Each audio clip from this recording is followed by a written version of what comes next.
Welcome back, students. My name is Tahir, and I graciously welcome you to this wonderful learning platform, JK Bose Foundation Classes. So, once again, I'm back with one new chapter from class 8 maths. That's basically algebraic expressions. बहुत ही अच्छा topic है, बहुत ही core topic है आपके maths का।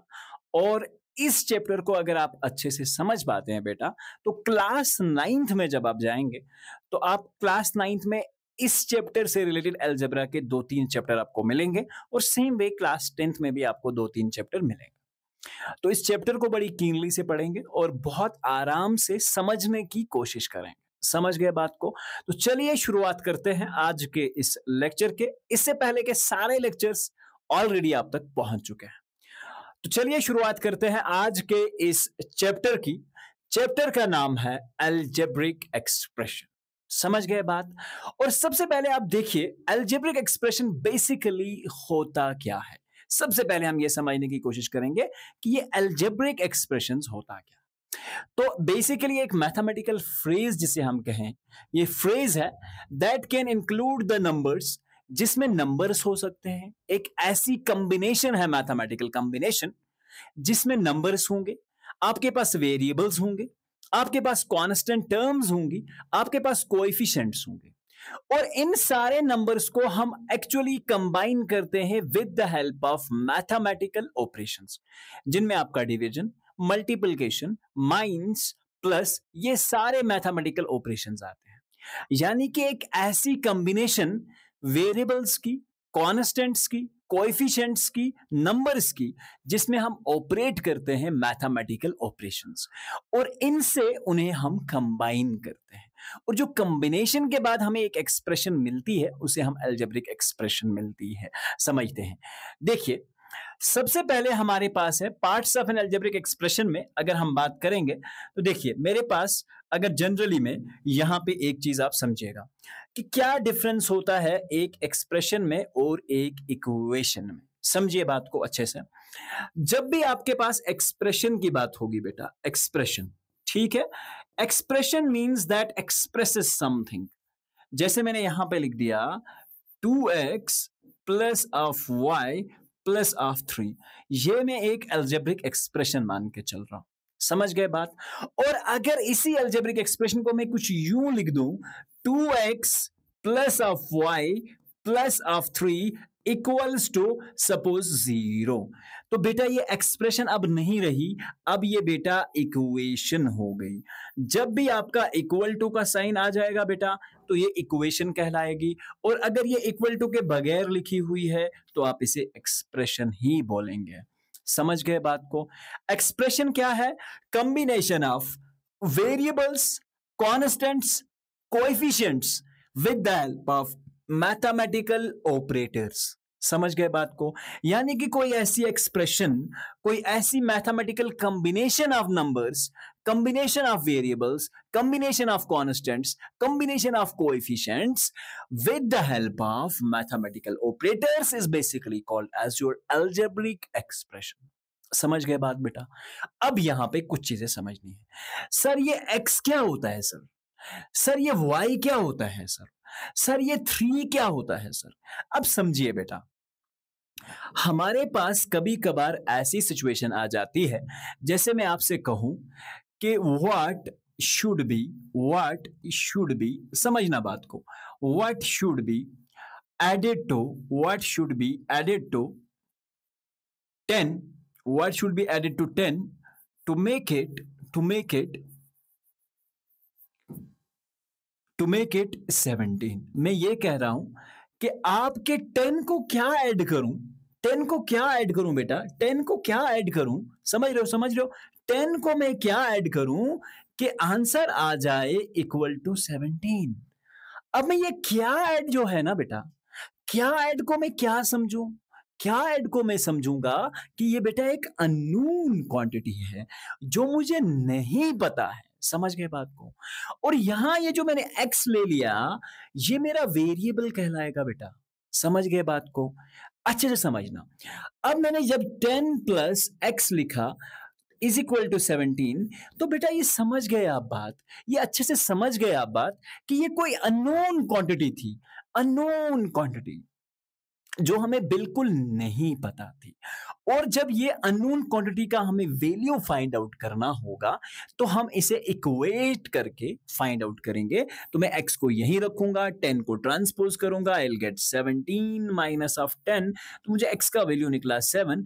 तो इससे मुझे अंदाजा हुआ कि अगर मैं 10 को 7 ऐड करता हूं बेटा, तो 7 ऐड करने से मुझे 17 मिलेगा। And that unknown quantity was basically called as variable। अब समझना बेटा, जब मेरे पास किसी भी कॉम्बिनेशन के अंदर कोई अननोन क्वांटिटी आती है, उसे हम वेरिएबल कहलाते हैं।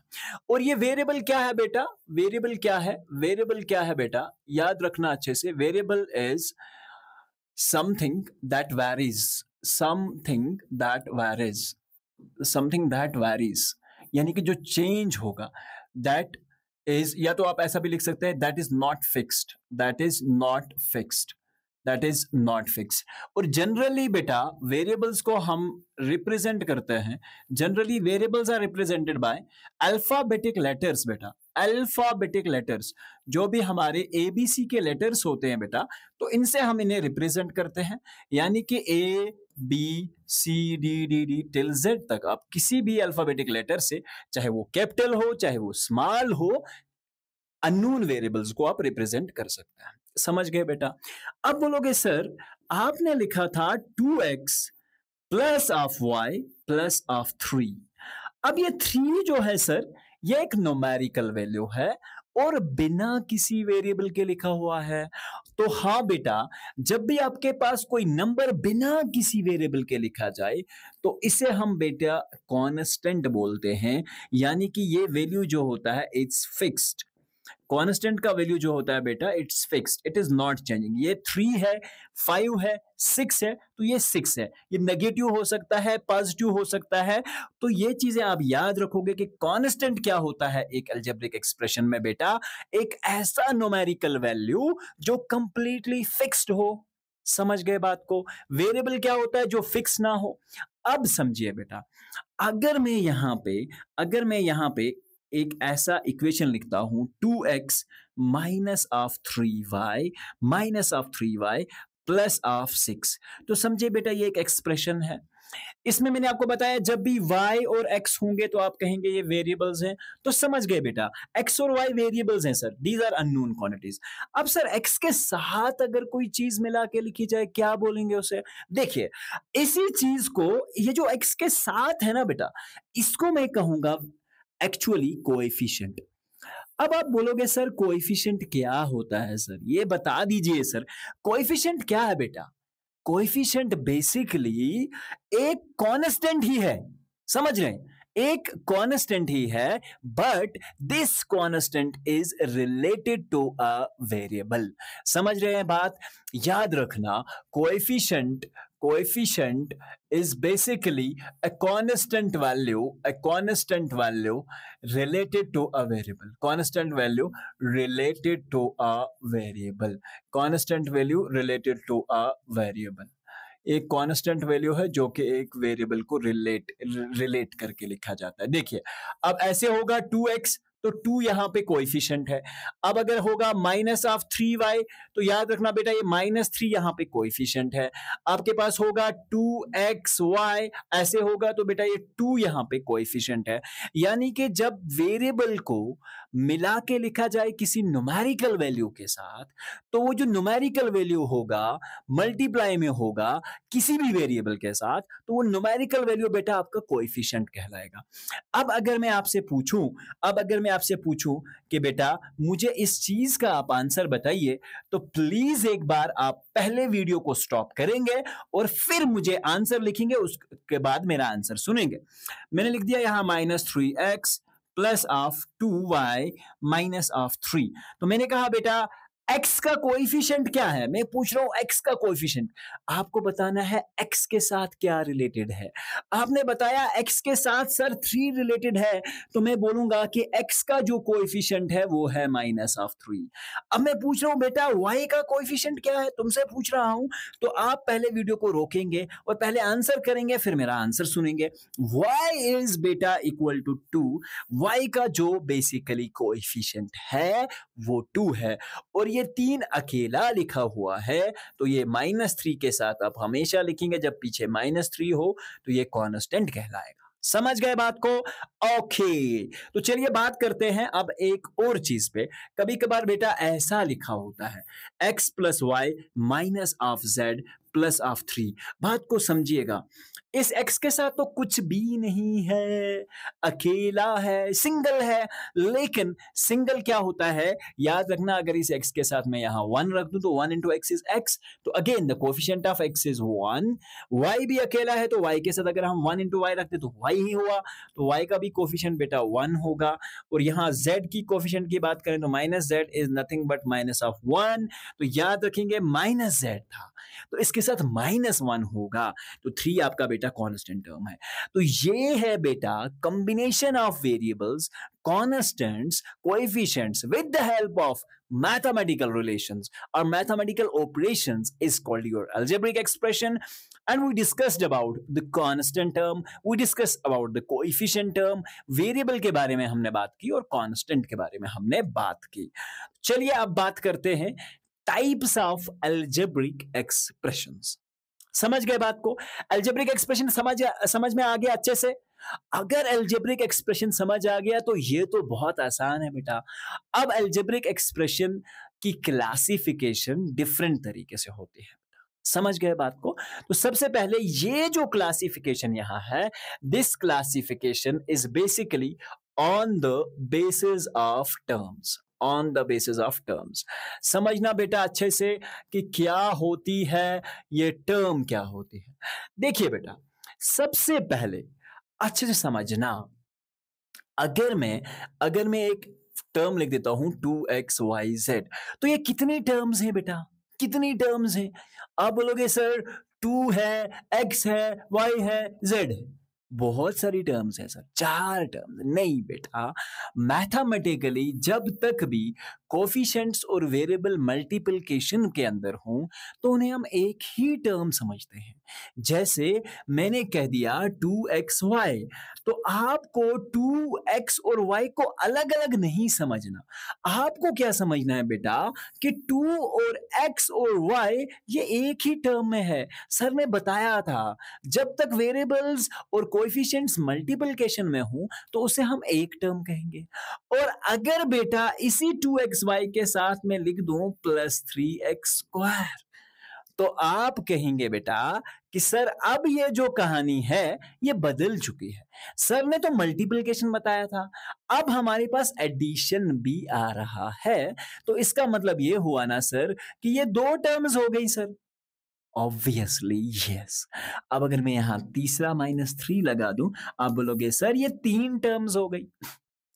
समझने वाली बात यह है कि जब तक भी आपके पास टर्म्स मल्टीप्लिकेशन में है तब तक वो एक है। भले ही मैं इसे ऐसे लिख दूं 2x² y³ z² into let's say b³ z³, ठीक है, ऐसे में कुछ भी लिख दूं बेटा, जब तक ना मैं प्लस और माइनस का साइन यूज करूंगा तब तक ये आपकी टर्म हमेशा सिंगल रहेगी, एक रहेगी। समझ गए बात को? क्लियर हो गया?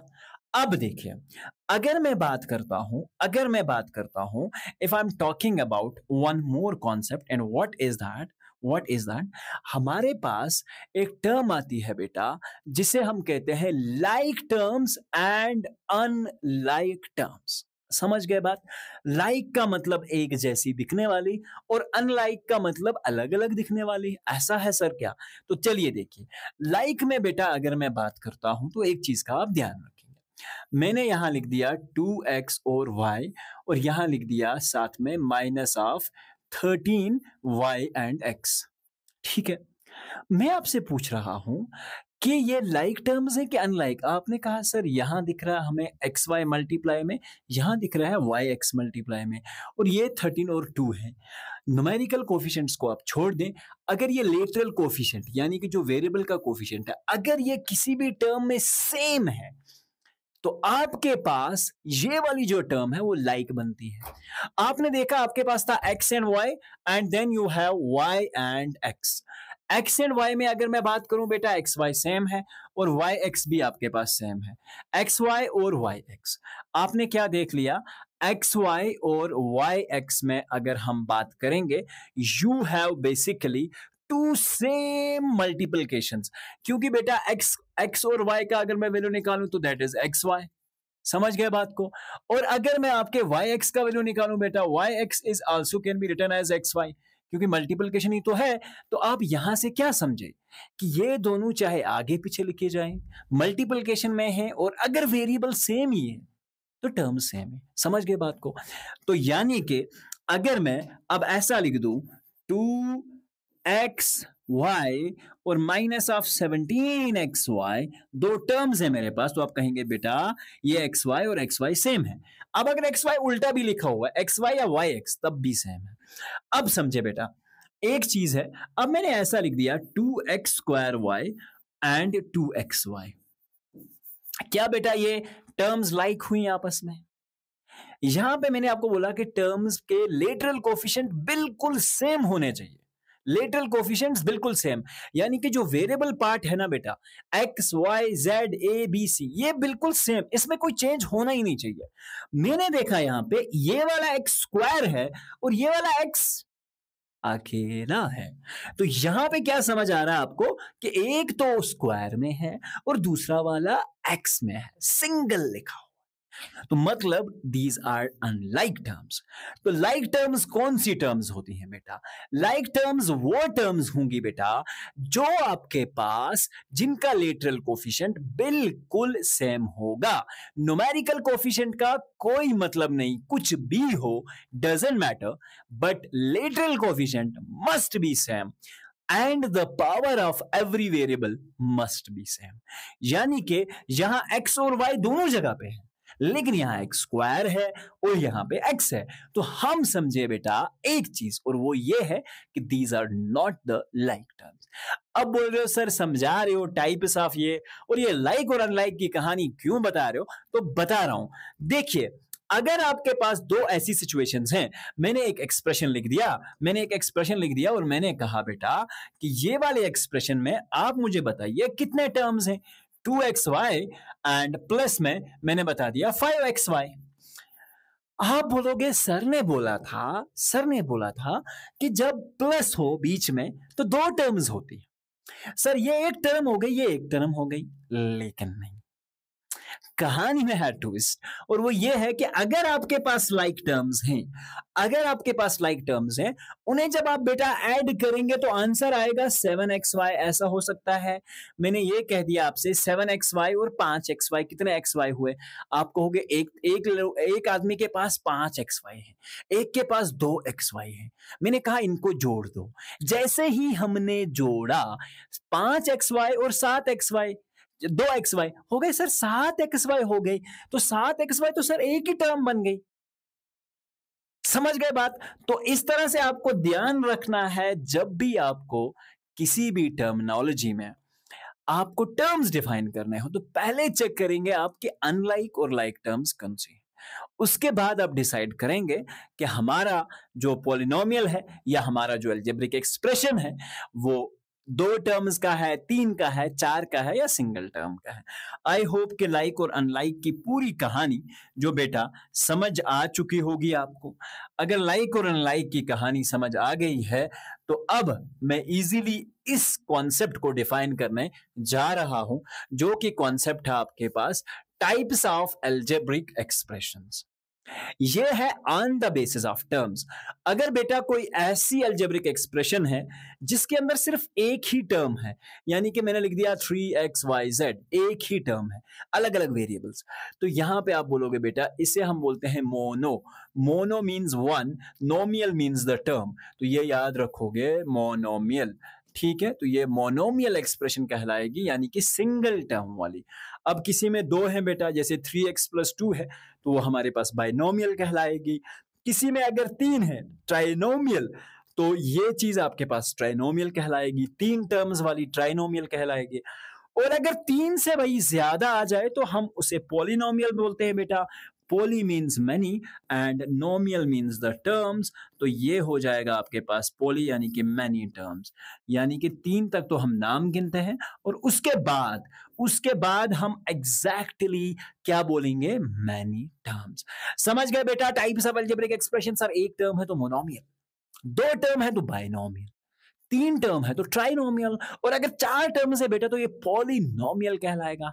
बात समझ आ गई? लाइक और अनलाइक टर्म समझ आ गए? तो ये चीजें समझने वाली थी। क्लास 7 में इसका एक डिटेल्ड डिस्कशन आपने समझा होगा। अब यहां पे अगर लाइक और अनलाइक की मैं बात करूं तो इसमें कुछ और चीजें पॉसिबल हैं। देखो बेटा, अगर मैं 2 लाइक टर्म्स की बात करता हूं, लाइक टर्म्स की, थोड़ा सा क्लास 8 का टॉपिक से हट रहा हूं मैं जा रहा हूं थोड़ा सा क्लास 7 में, ताकि आपको थोड़ी सी क्लियर पिक्चर समझ में आ जाए। 3xy और प्लस ऑफ 2xy किया मैंने, तो लाइक टर्म्स आप सिंपली बोलेंगे सर 3xy और 2xy हो गए सर 5xy। मतलब लाइक टर्म्स को सर आप ऐड कर सकते हैं, इज इट राइट? क्या समझे? लाइक टर्म्स को हम ऐड कर सकते हैं, बिल्कुल कर सकते हैं। क्या सर लाइक टर्म्स का सब्ट्रैक्शन होगा? सर बिल्कुल होगा। 3x minus Y minus 2xy, 3x में से 2xy उड़ेंगे तो बचेगा सिर्फ xy, यानी कि आप ऐसा भी बोल सकते हैं 1xy। बात को समझेगा। अब अगर मैं तुमसे एक सिचुएशन बोलूं कि बेटा मुझे एडिशन बताइए 2 पेंसिल्स का और 2 पेन्स का, मैंने कह दिया आपसे कि 2 पेंसिल को 2 पेन से ऐड करके बता दूं कितना हुआ, आप क्या बोलेंगे कि सर क्या बोल रहे हो, पेंसिल और पेन को कैसे ऐड करें सर, पेंसिल और पेन को कैसे, पॉसिबल ही नहीं है, हाँ? चलिए, अगर मैं यहां पे बात करता हूं तो मैं तो यही तो कह रहा हूं आपसे कि 2x और 2y को आप कैसे ऐड करेंगे, ये तो अलग अलग चीजें हैं। समझ गए? तो अगर ये अलग अलग चीजें हैं 2x और 2y, we are not able to add them, हम किसी भी तरीके से उसे ऐड नहीं कर पाएंगे। समझ गए? अब अगर इसे हम ऐड नहीं कर पाते बेटा, तो इसका मतलब यही ऐसा ही रहेगा। अनलाइक टर्म्स को बेटा, अनलाइक टर्म्स मैंने कहा था, जब लाइक टर्म्स होंगी तो ये और ये सेम होगा, अब ये और ये डिफरेंट है तो अनलाइक टर्म्स है। अनलाइक टर्म्स को बेटा हम ऐड और सब्ट्रैक्ट नहीं कर सकते हैं। समझ गए बात? ऐड और सब्ट्रैक्ट नहीं कर सकते हैं। अब ये चीज आप समझिए कि ऐड और सब्ट्रैक्ट अगर नहीं होगा, इसमें एडिशन और सब्ट्रैक्शन पॉसिबल है। तो जब लाइक टर्म्स होंगी तो उसके लिए 2 चीजें आपने समझनी है कि एक तो वेरिएबल कोफिशिएंट्स, यानी कि जिसे हम लेटरल कोफिशिएंट्स बोलते हैं, लेटरल कोफिशिएंट्स यानी कि वेरिएबल कोफिशिएंट, ठीक है, must be same, must be same, like terms के अंदर ये सेम होगा। And power of variable must be same, और पावर ऑफ वेरिएबल भी सेम होना चाहिए, पावर ऑफ वेरिएबल भी सेम होना चाहिए, power of variable must be same as well. समझ गए? तो लाइक और अनलाइक की कहानी तो आ गई समझ आपको। अनलाइक टर्म्स और लाइक टर्म्स के ऊपर बहुत डिटेल डिस्कशन है क्लास 7 के मैथ्स में, तो आप प्लीज जाकर कुछ एग्जाम्पल उसमें से जरूर करिएगा, ताकि आपको इसका एडिशन सब्ट्रैक्शन अच्छे से समझ में आ जाए। अब है operations and algebraic expressions, addition and subtraction of algebraic expression बेटा। अब एक अलजेब्रिक एक्सप्रेशन को बेटा हम ऐड कब करते हैं और सब्ट्रैक्ट कब करते हैं, जब हमें बोला गया, इज इट राइट? चलिए, तो देखो, to add and subtract algebraic expressions combine like terms together, तो तभी तो बोला था लाइक टर्म्स समझने का, ठीक है, and with the same variable raised to the same power, variable भी सेम होना चाहिए और उसका पावर भी सेम होना चाहिए। देखिए बेटा, यहाँ पे बहुत सारी कहानियां मेरे पास जुड़ी हुई हैं, और ये कहानियां जो हैं मुझे एक्चुअल में क्या है, एग्जाम्पल में ऐड करते हुए जाना है। मैंने देखा मेरे पास है 3x plus 5, 3x plus 5, plus में है बेटा 2x minus of 3, 2x minus of 3, and this is exactly equal to, अगर मैं यहाँ पे बात करूं, इनका मुझे एडिशन करना है, तो देखिए मैं क्या करूंगा, मैंने कहा ब्रैकेट को सॉल्व करते हैं, 3x plus 5 plus of 2x minus of 3 is equal to, let's see किसके बराबर आता है। 3x को मैंने 2x से जोड़ दिया तो बेटा 5x हो गए, और 5 माइनस 3 कर दिया तो 2x हो गए, तो आंसर आया बेटा 5x माइनस 2। मतलब एडिशन करने के बाद आपके पास आया 5x-2। समझ गए बात बेटा? तो यहां पे जैसे ही इस तरह की कहानी आपके पास जुड़ के आएगी, तो ये चीज आप अपनी जहन में रखेंगे कि लाइक टर्म्स को हम बिल्कुल ऐड कर सकते हैं। जैसे मैंने यहां से 3x और 2x को ऐड किया। यहां पे देखिए 3 और 2x आपके पास 5x हो जाएंगे। ठीक है, 5x हो जाएंगे। प्लस माइनस आपके पास हमेशा माइनस ही होगा। तो 5 में से अगर हम 3 माइनस करेंगे तो आंसर आपके पास 2 बचेगा, और it must be +2, sorry not a -2। ठीक है, क्योंकि प्लस वाला साइन आपके पास बड़ा है, तो ये आपके पास आंसर आ जाएगा 5x+2। ठीक है, तो ये चीज आप अच्छे से जहन में रखेंगे कि इनका एडिशन पॉसिबल है। Now, on the basis of this, we are actually leading to the exercise number 1। ठीक है, एक्सरसाइज 1 में क्या है बेटा? आपको identify terms and coefficients for each of the following expressions. समझ गए बात को? आपको आइडेंटिफाई करना है टर्म्स और आइडेंटिफाई करना है हर एक टर्म का कोएफिशिएंट। तो मैंने देखा बेटा यहां पे है 5x into y into z square, जिसे हम ऐसे भी तो लिख सकते हैं ना बेटा, 5x y z square minus of 3z और y, ऐसे लिखा मैंने। तो देखो बेटा, अगर मैं 5xy की बात करूं तो 5xyz की बात करूं, टर्म्स मेरे पास आएंगी 5xyz। एक तो मेरे पास ये टर्म z स्क्वायर में है, तो z स्क्वायर एक टर्म तो ये हो गई।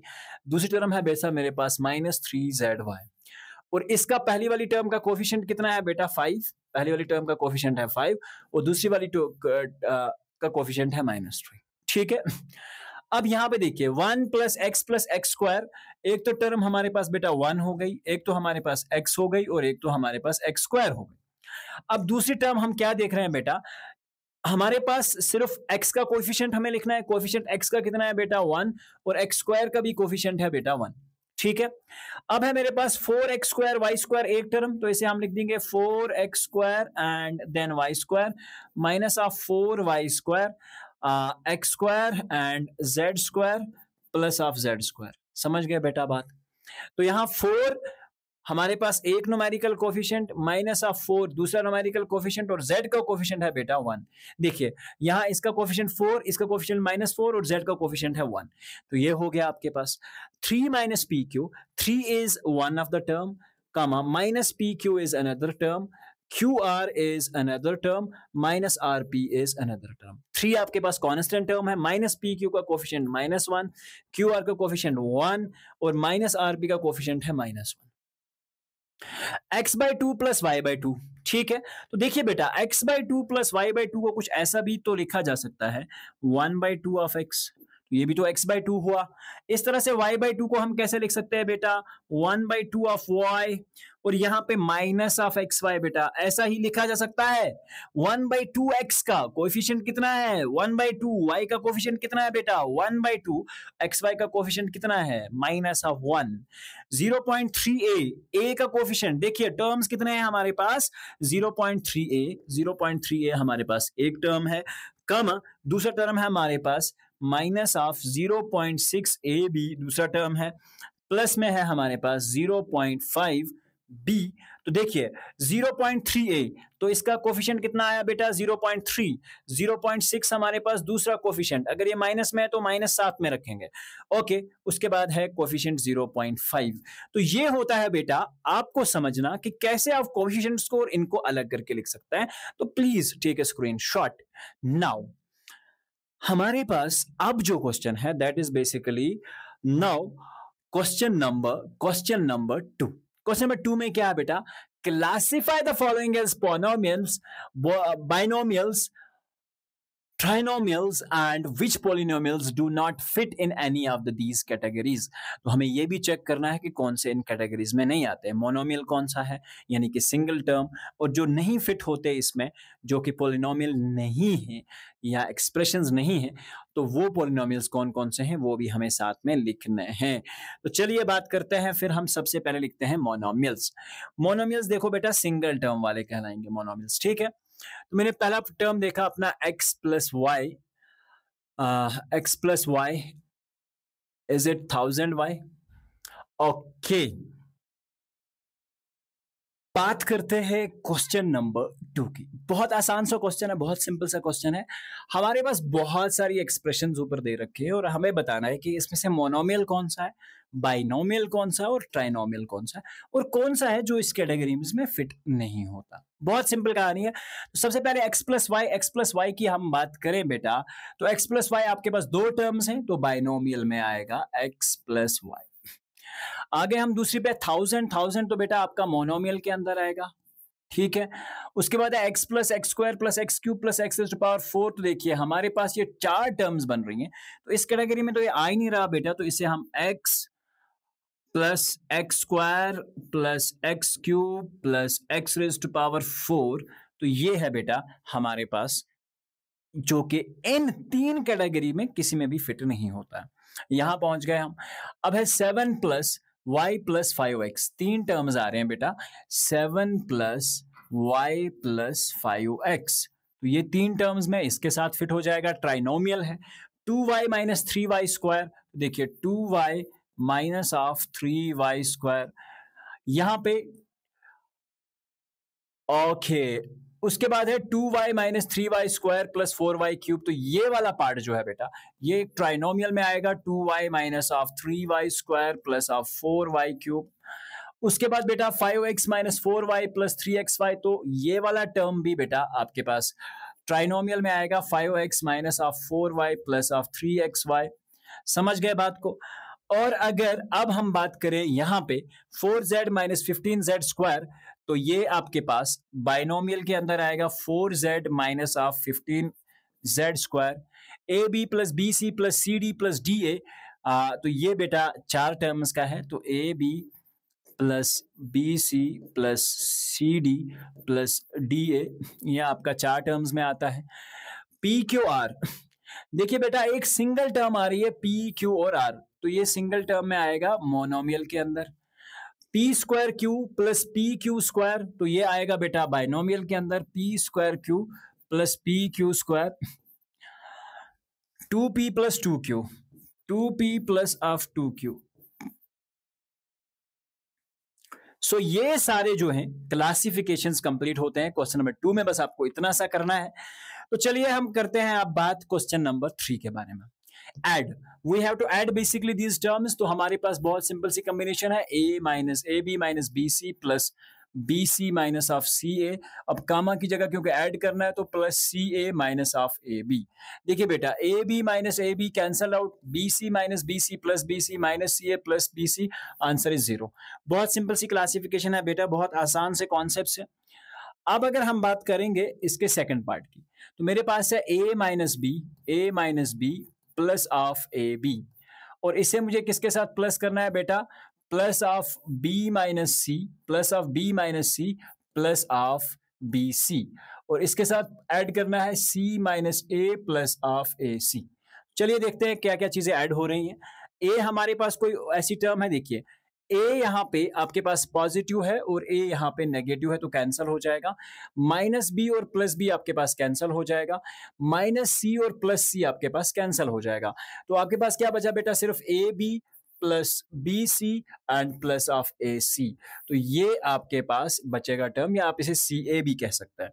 तो चलिए नेक्स्ट क्वेश्चन पार्ट नंबर 3 आपके पास है 2p square, 2 times of p square Q square minus of 3pq plus of 4, और इसे ऐड करना है बेटा आपके पास plus 5 plus 7pq minus of 3p square and q square. समझ गए बेटा बात।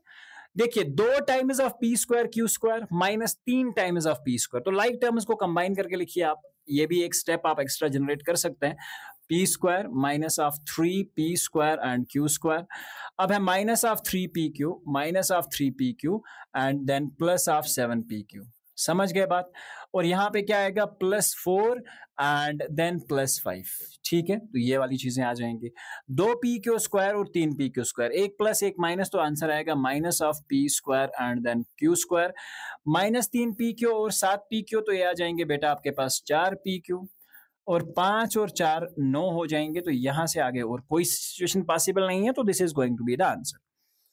उसके बाद अगर हम बात करेंगे इसमें भी आपने ऐड ही करना है बेटा, तो आपके पास आ जाएगा l square plus of m square plus of m square plus of n square plus of n square plus of l square plus of 2lm plus of 2mn plus of 2nl। तो जहां जहां कामा था वहां पे भी देखिए मैंने plus add कर दिया, क्योंकि हमें तो ये सारा ऐड करना है। अब बेटा एक एल स्क्वायर और यहाँ पे भी एक एल स्क्वायर, तो आप कहेंगे sir 2 times of l square हो गया। एम स्क्वायर और यहाँ पे भी एम स्क्वायर, तो आप बोलेंगे बेटा 2 टाइम्स ऑफ एम स्क्वायर हो गया। एन स्क्वायर और एन स्क्वायर आप बोलोगे बेटा 2 टाइम्स ऑफ एन स्क्वायर हो गया सर ऐड होने के बाद।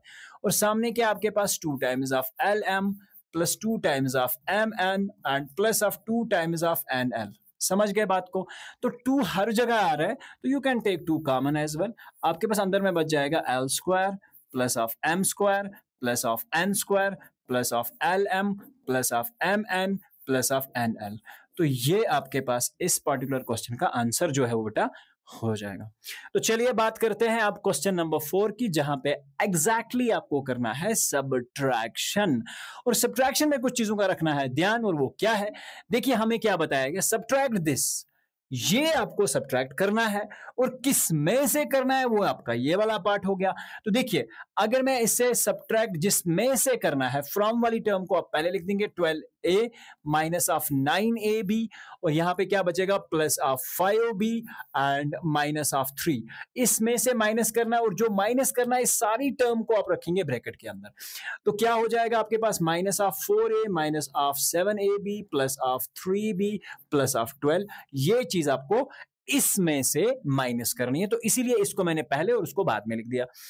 अब आप करेंगे 12a as it is minus of 9ab as it is plus of 5b as it is minus of 3 as it is. अब इस माइनस को बेटा अंदर मल्टीप्लाई करो, तो माइनस इंटू 4a आप बोलोगे सर माइनस 4a, ये वाला माइनस और ये वाला माइनस प्लस होके आएगा तो 7ab, ये वाला माइनस और ये minus plus, minus is plus minus is minus, तो ये आ जाएगा माइनस ऑफ 3b, और यहां पे भी आ जाएगा माइनस ऑफ 12। अब हम करेंगे बेटा लाइक टर्म्स को एक साइड, 12a, क्या a की कोई और टर्म है, यहां पे है 12a, तो हम करेंगे 12a माइनस ऑफ 4a को एक जगह लाते हैं, माइनस 9ab हमारी दूसरी टर्म है। तो क्या बेटा और कहीं पे ab की टर्म है, हाँ सर बिल्कुल है, 7ab है, तो ये हो गया। 5b क्या और कोई टर्म है जिसमें b आ रहा है, बिल्कुल सर माइनस 3b वाली, तो इसको साथ में कर दिया। अब माइनस 3 के साथ बेटा कौन सी टर्म आएगी, तो माइनस 12 वाली आएगी। तो यहाँ पे देखिए 12a माइनस ऑफ 4a बेटा 8a हो जाएगा, माइनस 9ab और 7ab तो माइनस 2ab, क्योंकि 9 में से अगर 7 जाएंगे तो 2 ही तो बचे, 5b में से 3b, तो आपके पास कितने b बचे, 2b बचे, माइनस 3 और माइनस 12 हो जाएगा माइनस ऑफ 15। तो ये आपका फाइनल आंसर जो है बेटा इस सब्ट्रैक्शन का हो जाएगा। तो चलिए अब नेक्स्ट पार्ट करते हैं, और नेक्स्ट पार्ट में क्या है मेरे पास, सेकंड वाला क्वेश्चन, इसी का बी पार्ट। आपको फिर से फ्रॉम वाली टर्म पहले ही रखनी है, steps are exactly the same as we did in the first part, 5xy minus of 2yz और minus of 2zx plus of 10xy and z। ठीक है, तो ये आपके पास हो जाएगी पहली टर्म। अब माइनस के बाद दूसरी टर्म सारी को आप ब्रैकेट में रखेंगे, जैसा कि मैं बार बार बोल रहा हूं आपको, minus of 3xy plus of 5yz and minus of 7zx या xz। बात तो एक ही है बेटा। अब देखिए 5xy एज इट इज कोई चेंज नहीं होगा इसमें, माइनस ऑफ 2xyz ऐसा ही रहेगा, माइनस ऑफ 2zx को हम ऐसे ही रखेंगे, प्लस 10xyz को हम ऐसे ही रखेंगे, कोई चेंज नहीं। इस माइनस को मल्टीप्लाई करके चेक करेंगे, तो minus of 3xy minus of 5yz, और ये माइनस है तो ये वाला माइनस और ये वाला माइनस प्लस होने के बाद 7zxz और zx, बात तो एक ही है। ठीक है, अब देखिए 5xy यहां पे है और यहां पे है 3xy। अगर 5xy में से 3xy तो जाएंगे माइनस होने के बाद, तो आंसर आएगा 2xy बेटा, माइनस 2xyz और 10xyz, plus minus is minus बेटा, तो आपके पास आएगा 8xyz। ठीक है बेटा, माइनस 2zx और प्लस 7zx, 7 और 2 बेटा, तो ये आ जाएगा आपके पास सीधा ही प्लस ऑफ 5, क्योंकि प्लस माइनस माइनस हो जाएगा, तो 5xz आपके पास टर्म बचेगी, ये कैंसिल हो जाएगा। तो ये वाली टर्म हो गई, ये वाली टर्म हो गई, ये वाली टर्म हो गई, ये वाली टर्म हो गई, ये वाली टर्म हो गई, ये वाली टर्म हो गई। तो ये बेटा आपके पास सारे क्वेश्चंस का जो आंसर है वो अभी तक आपके पास मिल चुका है। नेक्स्ट पार्ट, अब देखिए बेटा, एक सब्ट्रैक्शन का एक और तरीका जिसे मैं आपको ये भी समझा दूं कि ऐसा भी पॉसिबल है करना, तो मैं आपको समझाने की कोशिश करूंगा। Subtract this amount from this. क्या कॉलम सब्ट्रैक्शन पॉसिबल है सर? तो कॉलम सब्ट्रैक्शन भी बेटा पॉसिबल हो सकती है। जैसे मैंने यहाँ पे ये टर्म अपने लिखी है, तो इस टर्म को आप क्या करेंगे, हाईएस्ट पावर वाली टर्म्स जो है, या इसे आप ऐसे लिख देंगे 18 minus of 3p minus of 11q plus of 5pq minus of 2pq square plus of 5p square and then q। तो ये वाली टर्म जिसमें से हमें फ्रॉम दिस, तो अब दूसरी टर्म में देखिए, पहला टर्म है बेटा आपके पास 5p स्क्वायर q। क्या है बेटा? 5p square Q. तो बेटा p स्क्वायर क्यू कहीं पे आ रहा है, तो डायरेक्ट आप इस 4p स्क्वायर को यहां पे उठा के इसके नीचे लिख सकते हैं 4p स्क्वायर क्यू। तो ये ऐसे हो जाएगा। उसके बाद बेटा माइनस 3p क्यू, तो क्या यहां पे लाएगी बेटा, ये माइनस 3p क्यू आ जाएगा यहां पे, प्लस 5p क्यू स्क्वायर, तो इस 5p क्यू स्क्वायर को प्लस मैं यहां पे लिख देता हूं 5p क्यू स्क्वायर। ठीक है, तो माइनस ऑफ 8p, 8p किधर है बेटा, तो 8p के नीचे मैंने माइनस लिख दिया। अब बेटा 7q किधर है, तो 11q के नीचे लाइक टर्म्स को लाइक टर्म के जस्ट नीचे लिख रहा हूं, तो प्लस ऑफ 7q मैंने यहां लिख दिया। अब माइनस ऑफ 10, तो माइनस ऑफ 10 को बेटा मैं यहां लिख रहा हूं। अब यहां पे आपने क्या करना है, जब आप डायरेक्टली लाइक टर्म्स को लाइक टर्म्स के नीचे लिखेंगे, उसके बाद जो नेक्स्ट स्टेप है, हर एक का सिंबल आप चेंज करेंगे। जैसे ये यहां माइनस है, तो ये अब प्लस हो जाएगा। ठीक है, अब समझिए बात को, ये अगर यहाँ माइनस है तो मैं चेंजिंग सिंबल्स को एक्चुअली डिनोट करता हूँ विद रेड कलर, ताकि आपको समझ आ जाए। माइनस को मैंने प्लस किया, ये वाला माइनस प्लस, ये वाला प्लस माइनस, ये वाला माइनस प्लस, ये वाला प्लस माइनस, ये वाला प्लस माइनस हो जाएगा बेटा। ठीक है, अब आपके पास 18 में से अगर हम देखिए, ये भी प्लस है, अब ये टर्म माइनस तो नहीं है, चेंज होने के बाद प्लस हो चुकी है। 18 प्लस 12 इज 28, प्लस 8p और minus 3p, plus minus is minus, 8p में से 3p जाएंगे तो प्लस 5p बाहर रहेगा बेटा। समझ गए बात को? माइनस 7q और माइनस 11q, 11 और 7 माइनस ऑफ 18q हो जाएंगे, दोनों ही माइनस है बेटा।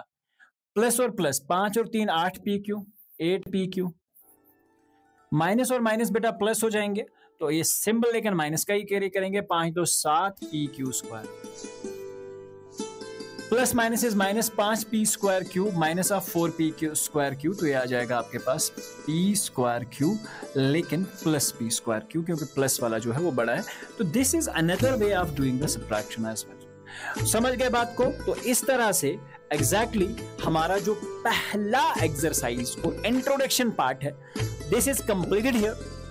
So up till we are meeting in the next lecture of this session, in which we will discuss next exercise and the basics of next exercise. Till then, take care and God bless you always. Thank you.